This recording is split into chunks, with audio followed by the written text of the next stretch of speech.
Hey y'all, it's Bear, and this is going to be my vlog for the full moon readathon.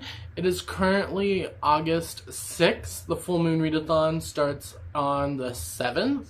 This video is going up, obviously, after the fact. It's hosted by my friend Jan. I will leave her stuff linked down below. She's fantastic. Over the next week, I'm going to be reading books, following prompts. You understand how a readathon works. Basically, there are 4 characters, and in order to collect a character, you have to complete 3 prompts. 2 of them are reading prompts, and 1 of them is like a fun little challenge. And of course, because I'm a completionist, and I like Cher and West Side Story, I will be playing all the parts. I will be collecting all the characters. That's just what's going to happen. First off is The Witch, and the prompts for these are read a book with magic, read a book set in autumn, and then make your own brew, whatever that means, whether it's like coffee, a mixed drink, whatever. And you have the bat, and to get the bat you have to read a book with black on the cover, read either a dark academia or a vampire book, and then post an all black outfit of the day. I like a lot of color in my wardrobe. I don't wear a lot of black. So the third character is the ghost, and for this one you have to read a spooky book, read a book by a dead author, and then watch a scary movie, which I do all the time anyway, so I feel like the ghost I got in the bag. So finally we have the wolf, and to get the wolf you have to read a book with an animal on the cover, read a book you got as a gift, and then post a cozy photo at night. So like I always say in readathon stuff, my TBR is very like tentative. These are just things that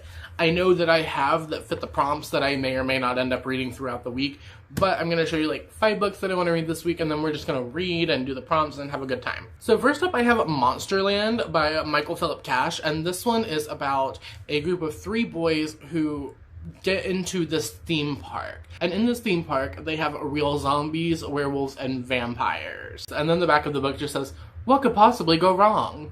Everything can go wrong. Then we have one that I'm really excited to read, and I need to get it done. I have not read this one yet because it was the book that I was in the middle of reading when Will died. That's the Merciless 4 by Daniel Vega, Last Rites. Merciless is a young adult horror series that's basically like Mean Girls meets The Exorcist. It's teenage girls getting possessed. And honestly, they are some of the scarier young adult horror that I've read. I love the series, at least what I've read so far. They've all been like 4 or 5 stars. So I'm hoping that this one will be. This one takes place in Italy. So the timeline of these books are a little wonky, but I haven't had much trouble figuring it out as I read. They're not all in chronological order. And ultimately, they're just a really good time, so I'm excited to read this one. This one, these covers are gorgeous. Then we have Slit, which is by Atmata Pandya and Marika Makula. This one is a graphic novel that was sent to me by the publisher, so I'm counting it as a gift.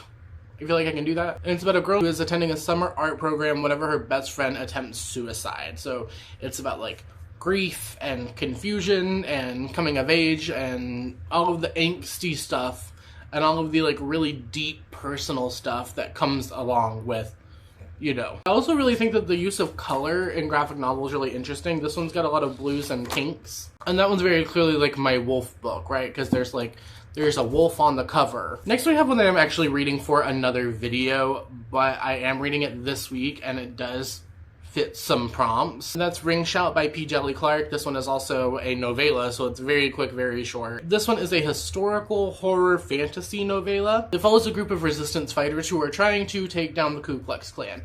However, the Ku Klux Klan is like riddled with demons that look like Ku Klux people. There's magic in it. I was not expecting such a heavy fantasy element in this, and I'm really actually enjoying it, which surprises me because I don't usually like fantasy. That's not like my usual thing. And then finally we have The Halloween Tree by Ray Bradbury. This one is about a group of trick-or-treaters who are like swept across the country on Halloween night by this man who may or may not have kidnapped their friend. I don't know a lot about Ray Bradbury books. Ray Bradbury was one of Will's favorite authors. A lot of these books could just like clear the whole board, but I'm going to try and read as many books as I can this week. I've been in a little bit of a reading slump that I haven't read anything other than the first 2 volumes of Heartstopper this past week, which should tell you where my mental health is at. Yeah, you're just gonna come along with me this week while I read stuff and do stuff.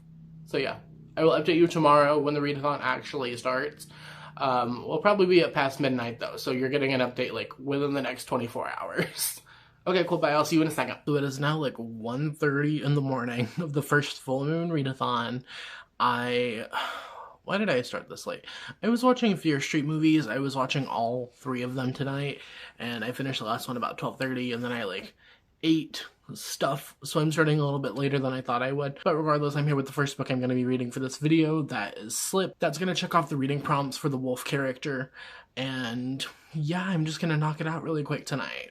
So just gonna like sit here and film myself reading, I guess, because that's what people do for reading vlogs. So prepare to see some very unflattering angles of me, because from like here up, it doesn't look nice.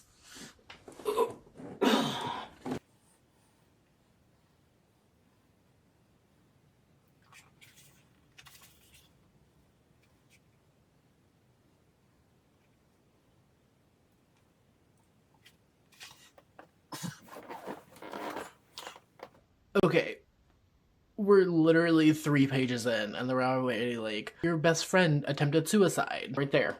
Look, like 3 pages in. Already I'm picking up on like color themes here, because you see it's like black and white kind of vibes. I guess that's like the stagnancy of the main character's life, and then the red is like the more emotional, drastic moments. I love when graphic novels do really cool things like this to the color, because it just adds another layer of storytelling and interpretation that I find really interesting. Because I've talked about like my synesthesia before, it's been a while, but I have synesthesia, so sounds have color to me. So it's always interesting to see like what colors people use in graphic novels to represent different things. It's a little emotional, right?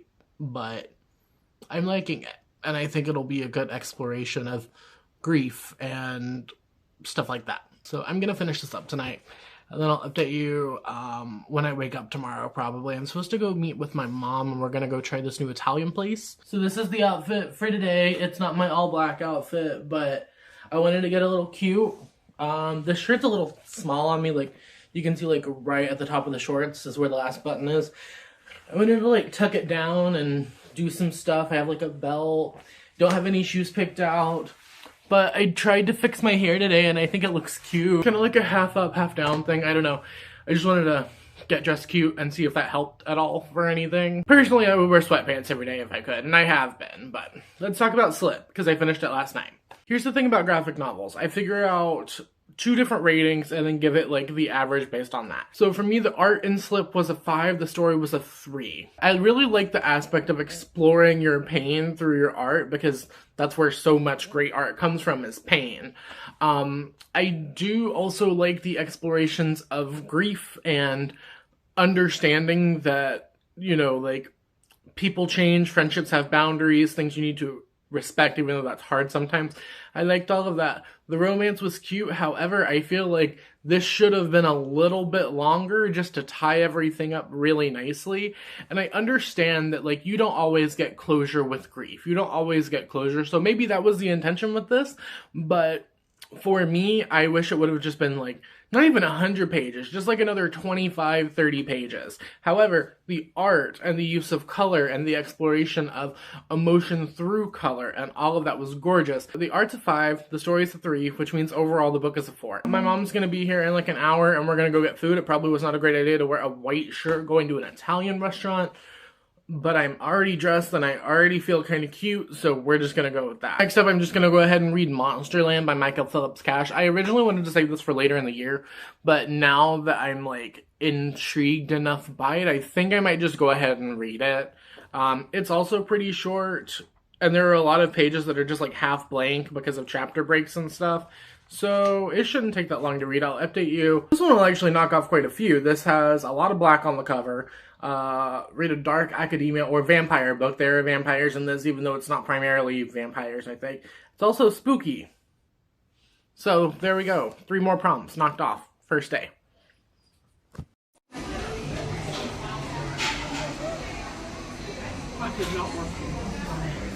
Hello. It is around 11:30, I guess, and what did I do today? So I hung out with my mom, went and got food. It was actually really good for like a chain Italian place. I wasn't expecting much because like there was a drive-through, and I wasn't expecting like super high quality Italian food because Italian fast food is never good. It was actually a pretty nice restaurant, and we just sat and talked and had a good time, and the waiter was fantastic. Like, the service was really good. It was just a good time. And then we went to this little thrift store, like one of those bargain bin stores. I've never been to one. I got this yellow backpack that was actually super cheap. And then I got Some little pumpkins for my bookshelf. I have these sitting on my TBR shelf. I'm gonna try and figure out some Instagram-y things I can do with them. It's just little things to make this place feel more lived in and like home, I guess. But let me update you on the book. Where is the book? I had it in my hand literally 2 seconds ago. For Monsterland, I am currently on chapter 9, I want to say. And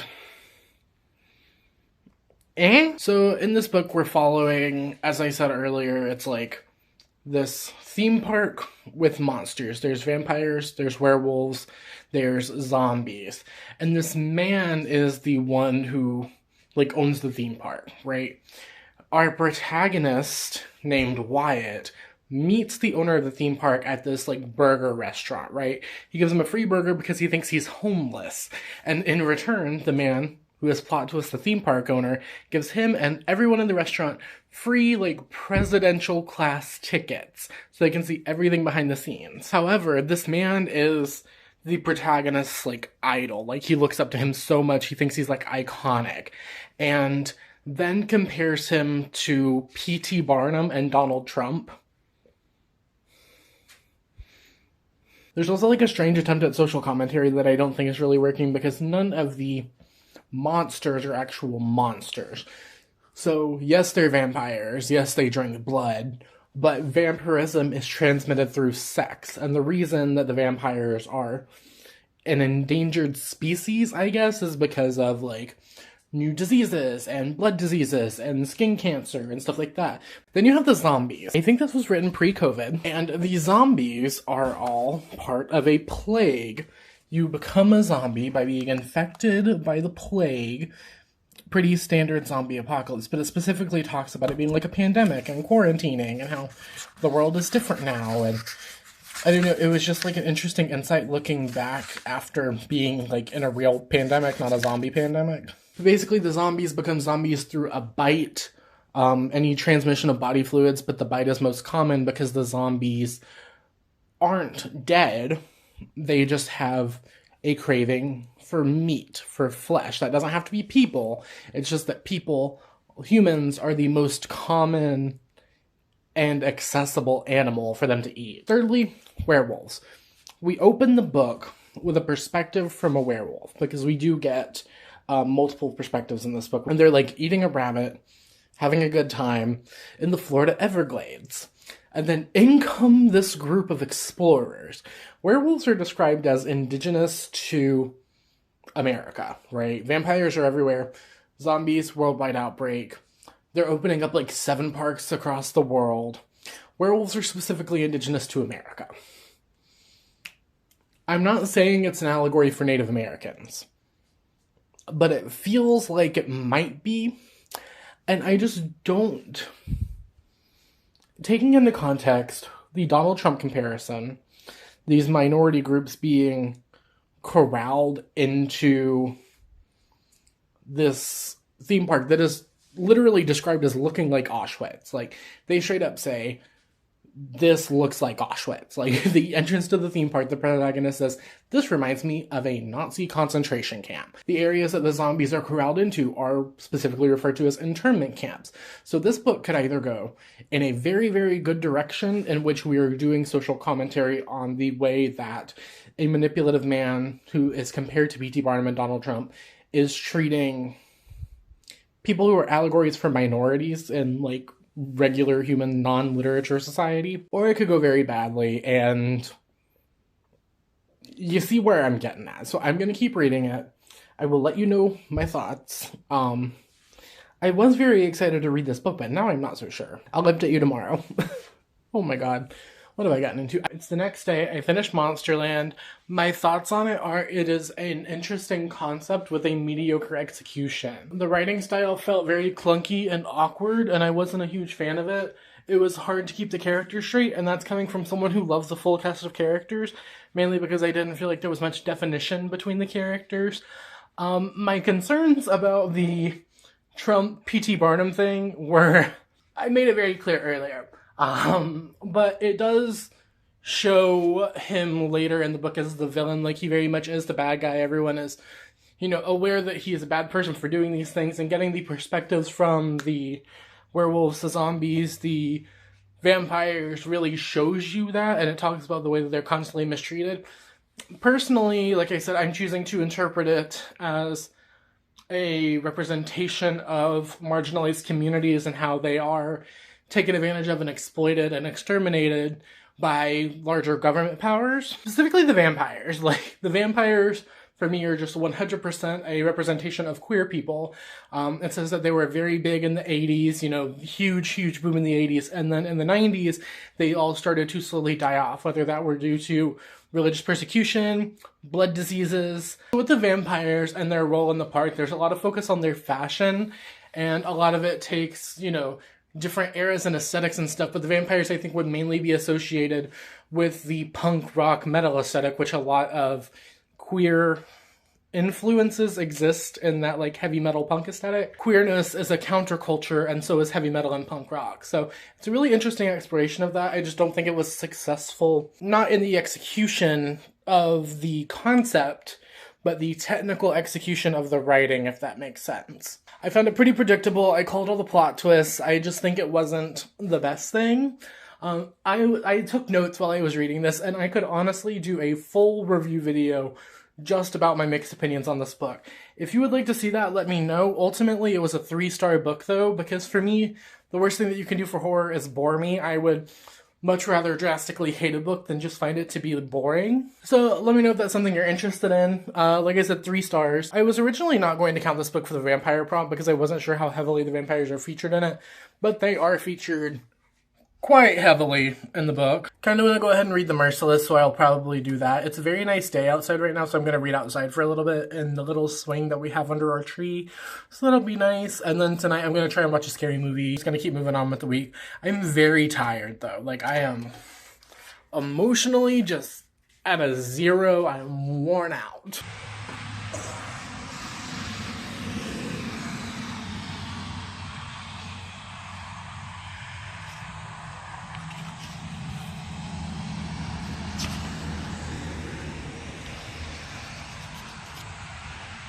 So it's a little later now. It's like 9, 10:30, something like that.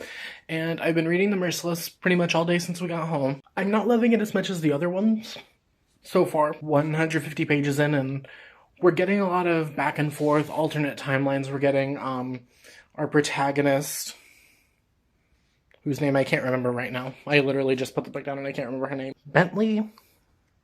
Bethany Berkeley. Her name is Berkeley. I remembered without finding it. So Berkeley is currently in Italy with her 2 friends from high school, and it alternates between this current timeline and then her stay in a mental hospital, trying to get therapy after her best friend's suicide. Was not expecting to read 2 suicide books in this video, but that's where we are right now. So overall, I'm enjoying it. I just feel like it's kind of dragging compared to the first 2 books. I think the third one also had this problem where it kind of dragged. And it's not that it's not scary, because Daniel Vega writes in a way that a very talented indie film director makes horror films. What she wants you to see is what you're gonna see. Like, the way that she writes, it's like watching a movie. Basically, all of these are like one of your favorite mean girl, stereotypical girl teen movies from the early 2000s meets The Exorcist. There's also like a love interest that's going on, but the parts that I find really interesting are not so much what's currently happening in Italy, it's what's happening in the mental hospital, because we see hints of Sophia. And if you don't know and you haven't read the series, Sophia is a character in the first 2 books. Something happens and it gets her sent to a mental hospital. Ironically, the one that Berkeley is staying at. So that's where we're at right now. Those are the parts I find most interesting. I hate her friends in this. Mara and Haley, Hannah, something. Harper are like the worst possible friends. They invited her to go to Italy, and they're like, oh, we'll invite you on this trip, because it was always like, you know, we were always gonna go. And then they're like shit talking her and saying like, oh, we didn't even want her here, like we're so concerned about her, like we don't even want her here, she like had a full-on breakdown. They're just being like bitchy about it. And then every time that Berkeley gets upset, they're just like, oh, we love you, girl, like don't be upset. We're just like talking, you know? Also, a lot of other people in the town. One is a boy named Giovanni, who's the current love interest, who is like, he gives tours of the town through this thing called like the Devil's Walk, if I'm remembering correctly. And there are also other characters that we meet that become important later in the story who are all women around the town. Nothing specifically paranormal has happened in the book, but they all keep basically calling her the devil. Like, someone breaks into her room and leaves the word, like, devil in Italian written on her sheets in blood. But currently we are at this big festival that celebrates the formation of the town, in which I believe a girl was sacrificed because they thought she was possessed, or she sacrificed herself for the town, something along that sort. A girl died. There's a festival to celebrate it. And all of these girls who have been just like encountering her randomly throughout the town just like drugged her and dragged her into the trunk of a car. And they're like, you're the devil. You're what's wrong with the town. Come with us. I'm gonna keep reading tonight. I am not doing the reading sprints tomorrow because I realized that tomorrow I have to film and edit my video for this week. So I put up a poll on my Patreon saying like, hey, what day works best for you guys? So we'll see. It's either gonna be like Wednesday or Friday. So I'm getting ready for an Instagram picture of the Merciless for it's gonna be the cozy picture at night. So this is currently like the situation we got going on right now. I got these pumpkins. I have the book. I have Legs. He is a spider. He sleeps with me a lot. Let's help make him a Bookstagram icon. And then we have this candle that it doesn't really fit the vibe, but I don't have any fall candles yet. This one is Hibiscus Peach. One of my really good friends in Orlando makes them, so I will leave her shop link downstairs if you're interested. And I'm gonna light the candle, turn off the lights, get my ring light, do some like moody vibes, and just like reorganize some stuff as I go. It smells really good. I actually really like this one. My favorite one's the Cactus Blossom. Let's see if this is any better. I got my ring light. Already that looks better, I think. Oh, but you can't see Legs' legs. That's cute, right? The problem is because the cover is iridescent, you can't really tell what it says. So I just finished filming the video that's going up this week. I also finished The Merciless by Daniela Vega, and let me tell you, this book went from like 4 to 100. The ending just totally ramps up, and we get like death scene, gore, torture, everything in The Merciless. It just happens pretty late on in the book. And honestly, throughout the book, you were wondering if the protagonist is actually possessed or not. Because it's a Merciless story, someone is possessed. I'm not going to tell you who. But throughout the book, like, you're genuinely wondering, like, is Berkeley even possessed? Like, what's happening? Are people just villainizing her because of her struggles with her friend's suicide? You also get more details about that, which I'm not going to spoil. Not going to spoil it. It just goes kind of off the rails in the third act. Like, I feel like every good Merciless book does.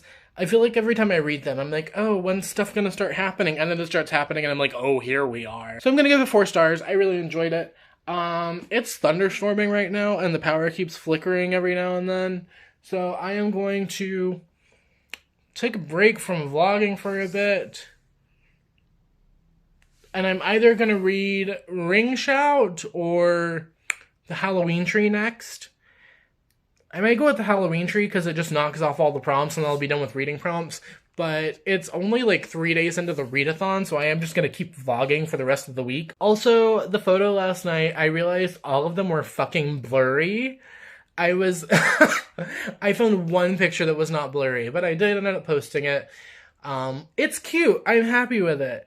It is kind of flopping, but I figured it would because I posted it at like fucking midnight. Jan, I love you. I'm having an Instagram post flop just for you. Hello, it's me. Ignore whatever it is my hair is doing right now. I got out of the shower a couple hours ago. So I didn't update you last night after I started the Halloween tree for a couple of reasons. One, I just had a really big mood drop and the thought of talking to a camera was gonna make me like be physically ill. I didn't want to talk to anyone, much less myself. So yesterday, I spent the day just kind of on and off reading The Halloween Tree by Ray Bradbury, and I finished it. Unpopular opinion time, I am going to give it 2 stars. I feel like it was written in a very strange, disjointed way, and maybe that's the point, but I feel like I've read better books that follow this same kind of idea of, like, multiple areas and time period hopping around and magic and, you know, saving your friend who is lost to these great, you know, unknown things that you're learning about. I feel like had I grown up with this book, it would hold a lot of nostalgia for me. But because I did not, and I read it as a 25-year-old, so was not a fan. But that completes all the reading prompts. So I guess we're just gonna hang out for the rest of the week, and I'm just gonna keep reading my stuff that I want to read now, and just update you on that, as well as while I do like the other like fun challenges. I've been scrambling for an all-black outfit, and then I have to make my own brew, so that'll be like a coffee or a tea or something. And watch a scary movie, which I do basically every night. But since I finished the Halloween tree, I can now check it off when I watch one tonight. So, I don't know. I'm gonna maybe get some recommendations from Twitter. Not Twitter, I'm off Twitter right now. Maybe get some recommendations off Instagram. Also might watch my Patreon movie tonight. We're doing Motherly this month, which is a film about, interesting mother-daughter dynamics, which is kind of the theme this time, because the book that we're reading is Darling Rose Gold. So I'm not going to start that in this vlog, but I might watch the movie tonight, or I'll just watch a slasher, which is probably what's going to happen. I also got some book mail yesterday. I can't show you all of it, because one of them is for a video that I'm doing, but I did get 2 Fear Street books in the mail. I got The Sleepwalker, and I got The Mind Reader. I have read The Sleepwalker. I do not remember reading The Mind Reader. So that's a little update on the Fear Street collection. If you were wondering how it's going, I just the books in publication order here, and then I have my Super Chillers right here. Also did not realize that I had so many first editions. I don't know, I'm trying to collect the whole series, at least the original 51. Might at some point try and collect Super Chillers and the spin-offs and all of that, but right now I'm just really focusing on the original 51. Still a very long ways away. But that's a book mail update. Hi, I have an update for you. So I finished the movie that I started last night. It was called Choose or Die on Netflix. I thought that the concept was very interesting, but I found the overall movie, it was a little mediocre, and that wasn't on any fault of the actors. I think it was the script. Honestly, I think it fell to script issues. So Choose or Die, I believe, came out in 2022, and it's a film about this video game that causes you to have to choose between hurting your loved ones or dying yourself. So you'll play the game, and it's kind of done in this like retro, like arcade sort of style. So at the start of the film, we get this man playing a game. It gives him the option of her ears or his tongue, and he ends up typing in the words his tongue on the game. Whenever he goes out to his kitchen, he finds that his wife has cut their son's tongue off. So then we like flash forward a little bit, and we have this girl who's playing the game. She ends up like making a restaurant employee eat broken glass off the floor, not understanding what's going on. And you have to make these choices that keep yourself from dying and progress in levels. There are 4 levels in total. Her best friend is like really into video games. I thought that the actors did a really good job with what they were given, but overall, it did not feel high stakes enough for me, because I really like video game horror. I think that's a really interesting thing that I don't see done a lot. Could have been fantastic. I think it needed a larger cast. So ultimately, I found it a little bit mediocre, and I think you can probably skip it and not miss out on much. I'd give it like maybe like a 4 out of 10. Moving on to my current read. Outside of the Readathon, just now reading this week, I'm reading Ring Shout by P. Jelly Clark. And I'm about 60 pages in so far, and I'm really enjoying it. I'm curious to see where it goes. We started the book with these 3 black women who were sitting in like a side street during a Klan parade. They use a dead dog to lure in these monsters who they call Ku Klux, because they look like Ku Klux Klan members. Like, and they kill them, and it's really cool. Like, they blow up the dead dog, and the monsters die. And then they go back to, like, their base, I guess, and take parts of the monster. There's, like, a scientist there who is, like, doing research on how these monsters develop. The protagonist also has, like, a magical sword that she can summon at will.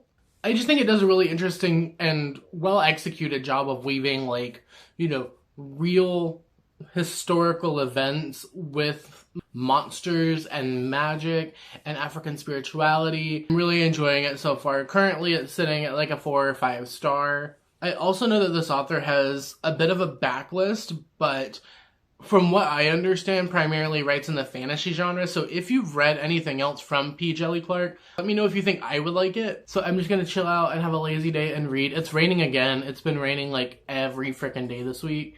So yeah, no more outside clips, unfortunately. I'm sorry.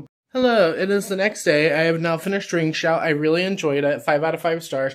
So glad we finally have a 5-star in this vlog so I can just not complain about things and I can talk about positive stuff. What I like the most about this book is that everything feels in very equal balance, like the character development and the character work and the horror aspects and the tension. So I feel like whenever I look at books, especially novellas, I tend to look at novellas a little bit more critically than I would full-length novels because I feel like it takes a special skill set to write a novella, right? Not that it's not incredibly difficult to also write a full-length novel or poetry collection or whatever, but I feel like I look at novellas more critically because you have a lesser number of pages to do just as many things as a standard novel. And with most novellas I read, usually they're lacking in one or two aspects. For me, like the three main aspects of a book are the characters, the plot, and then like the energy of the book, the atmosphere, the mood, the vibes, the tension. With novellas, I find authors tend to really excel at developing one of those things and the other two fall to the wayside.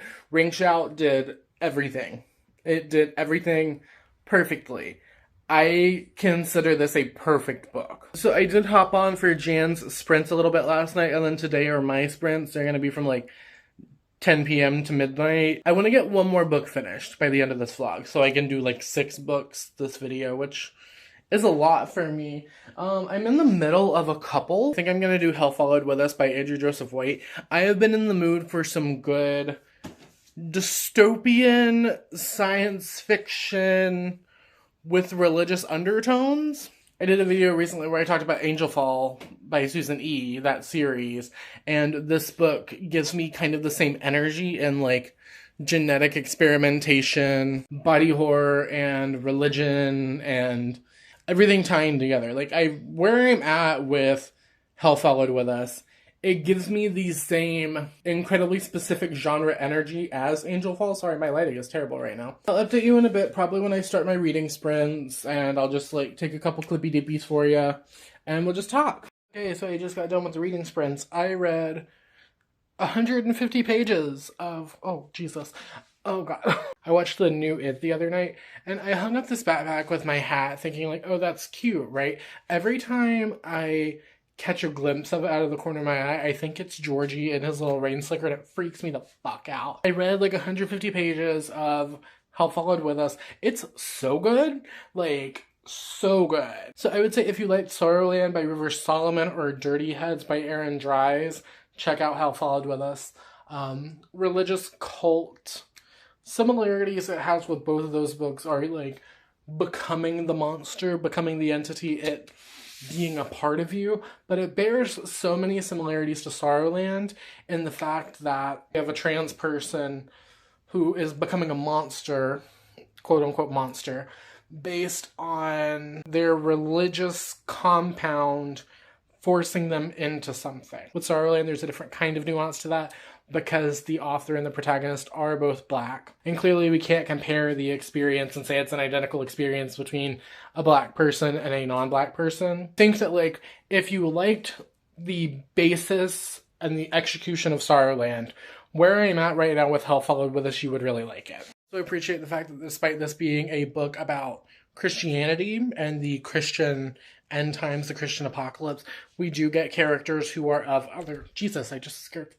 I'm taking this down. It just scared me again. I'm gonna put you behind this pile of clothes until I can figure out what to do with you later. And we're just gonna hang the hat back up. Jesus Christ. So I really appreciate the fact that in Sorrowland we do get characters of different religious backgrounds. You have trans people of color. You have people of different sexualities who are people of color. Not everyone is just white, which I think is really important. And like, if we're being honest, that's the bare minimum you can do, but it's always still just a pleasant feeling when you read a book and realize just how diverse the cast is. And I feel like diverse has almost become like a buzzword, and I don't want to use it in that manner. But seeing characters from all different backgrounds represented in a book you know, despite them not being protagonists, could be helpful to kids who are looking for something like this. So I'm also really enjoying the allegory of religious persecution, and I say enjoying, I'm enjoying the way that Adam Joseph White is exploring it, I think is the better way to say it. Basically, the transformation process that's happening is because Benji has been forced by his family, his mom specifically, to become a seraph. And a seraph is kind of like the thing that's supposed to save everyone from dying in the end times apocalypse situation. So there's literally scenes where Benji talks about being able to feel his organs moving in his body. He's like throwing up black sludge that's his organs. Teeth growing in places where teeth shouldn't be, you know. I think it's really interesting to have a trans character who was not allowed to transition, but then asking them not just to transition from their assigned gender at birth to their actual gender, forcing them to transition into a monster for the own personal gain of your religion. There is a lot to unpack there, and I'm so hoping that we dive more into that as we continue reading the book, because the thought of saying, like, you can't be a boy.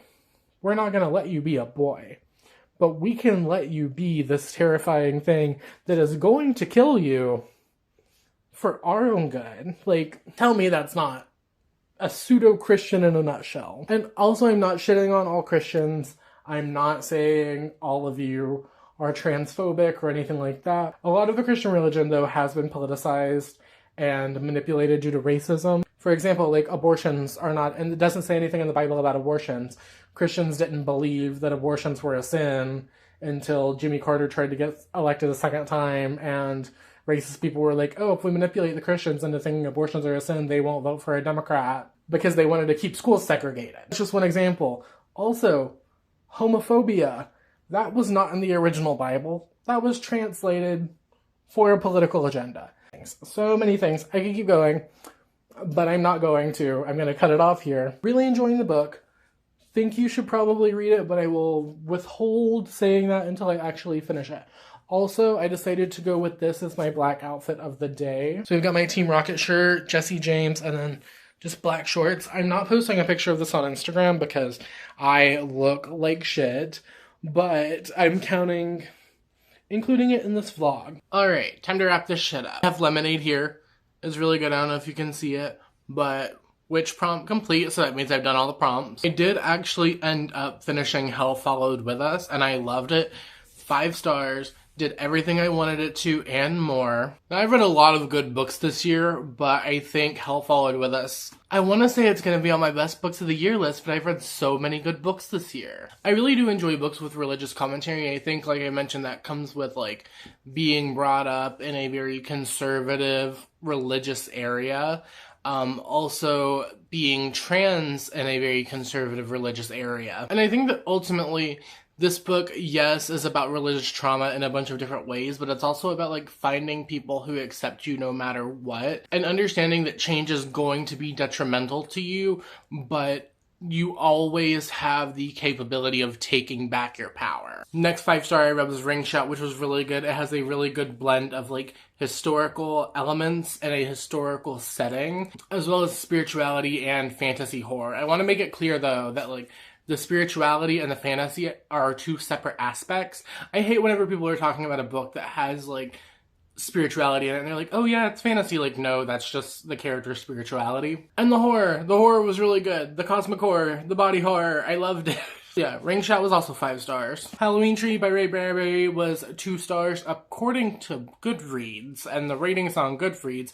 That is an unpopular opinion, and I am a sacrilegious horror fan for it. For me, it was too messy, it moved in such a weird way, and I feel like the things that we explored in this book I have seen done better countless times in other books. The Merciless by Daniel Vega. Really enjoyed it, not as much as the first 2 books in the Merciless series, but I do think that it does an interesting job of leading you in a bunch of different possible directions. Like, you know it's a Merciless book, and you know that someone's going to be possessed, And usually in the Merciless books, the main characters are possessed. Not spoiling who this is, but while reading this book, I honestly was not sure who was possessed. The awful feeling of people handling you with kid gloves on, trust me, I know that right now. Next we have our 3-star read, and that was Monsterland by Michael Phillips Cash, and this one I actually could not find on Goodreads under Michael Phillips Cash. He also writes under a pen name, or maybe this is the pen name, but I ended up finding it on Goodreads, and I rated it 3 stars. Like I said, I think that my favorite thing about this book was the social commentary that we get in it, but overall, I think the book wasn't successful for me because I feel like the author, I don't want to say doesn't have the writing skills, right? Because it's very hard to write and publish a book. Yes, it's a theme park horror novel, but you're also trying to do social commentary. You're also trying to do a love triangle, sibling relationships, awkward like stepfather, stepchild dynamics. It's just a lot to put into a book that clocks in at less than 300 pages. And then finally we have Slip. This one I gave 3 stars. I also wish it would have been longer. I wish it would have ended in a different place. We can't always be there for people. We can only be there for people as much as we can to the capacity that they allow us to be. And we can't allow grief to hold ourselves hostage. However, I do not like the place that the writing in this book went at the very end. I do think that the people involved in this book are skilled enough to pull it off. It's not a question of skill level. It is a question of like, why was the book cut so short? I love the art style. I love the colors. I love the use of colors and the different meanings. That's all I have for you today. I hope you enjoyed this vlog. If you did, let me know by liking, subscribing, sharing, commenting, etc., as well as answering the comment question of the day. Comment question of the day, let me know about any fun readathons that you're planning on doing, because I actually had a lot of fun with this one, and it helped me read like 6 books in a week. I kind of miss doing readathons, but I don't like super competitive readathons. I like readathons with like, here's some prompts, here's a week to do it, have fun. I'm looking for a good one in September, so if you have any September suggestions, let me know. And if you don't have time, you don't have the spoons, you don't have an answer, you don't want to answer, let me know you made it all the way till the end of the video. Maybe leave me an emoji, preferably a yellow heart, or a smiley face emoticon, because you know what to do already. All my social media links as well as all of Jan's stuff will be linked downstairs. Make sure you go follow and support her. Like I said at the start of this video, she is the creator of the Readathon, and I thought she did a fantastic job hosting. I think this is her first time solo hosting a Readathon too, and she did great, so go show her some love. Also, consider supporting me on Patreon if you like what I do here. That's the easiest way to support me in the channel. I hope you have a wonderful, whatever it is, wherever you are. I will see you next time. Thank you for watching. Okay, cool. Bye. And now it's time to take a thumbnail. Should I just screenshot clip? I don't think I have any, like, screenshot-worthy clips. Let's open it and pretend we're reading, but I need you to be able to see the cover. I'm trying to give you bedroom eyes, and I feel like I just look like I'm asleep. There's gotta be something in that.